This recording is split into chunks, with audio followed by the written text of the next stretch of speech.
When people think about training legs, they do a hell of a lot for quads, and often the hamstrings get completely neglected or kind of pushed to the side.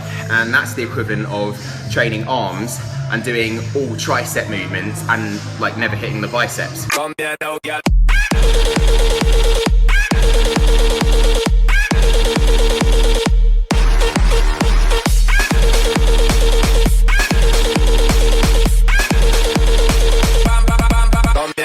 So the hamstrings are important for a number of reasons. I can go into like strength, posture, performance, aesthetics, all of the reasons you should be training hamstrings. But first and foremost, if you want your quads to grow, they're going to need to grow in proportion with the rest of the leg, right? You're not just going to have like a massive quad and then no hamstring at all.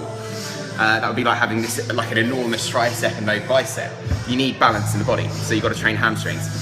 And if I said to you, think of some hamstring exercises, people have got lying leg curl, seated leg curl, maybe stiff-legged deadlift, and that's about it. And I'm all about variety. I really like changing things up and finding new ways to do things, and think about the biomechanics of the body and training muscles in new ways, and new stimulus equals new growth, right? So, 2 exercises. The first one is an adaptation of the hack squat machine. You're basically recreating a stiff-legged deadlift, but on the hack squat.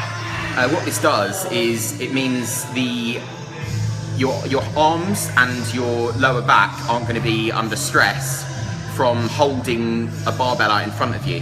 The erector spinae are under much less direct stress, as are the arms, the hands, the grip, the forearms, all of that.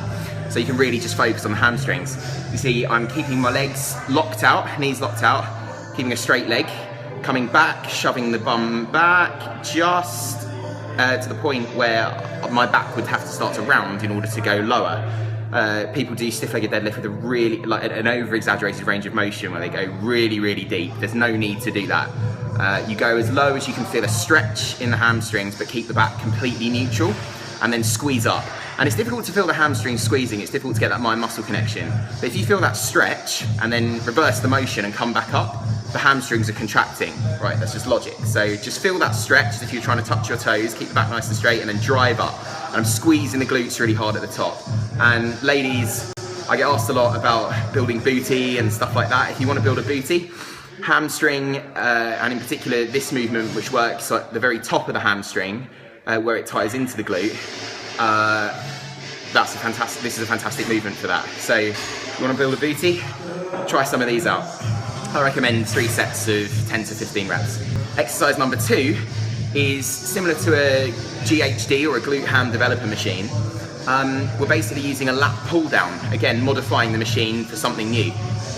You're going to support your legs, bend your torso to form a right angle, come down as low as you can, try and kiss the floor, and need your hamstrings to curl yourself up. And it's basically a very, very difficult body weight hamstring curl. But there's a huge amount of tension. I like to hold my hands on my hamstrings as I perform the movement, and your hamstrings should feel like guitar strings, like really, really taut when they're contracting and squeezing.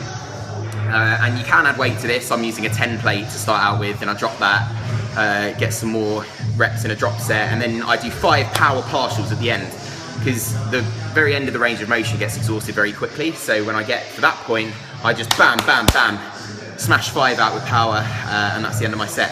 And again, just 3 sets to failure. Start off with body weight, maybe doing circa, at first I could barely do 4 of these, and I built up to doing sets of 10, then I started adding weight. So just get progressive with it. But as you get strong, I guarantee your hamstrings and your glutes will start to develop.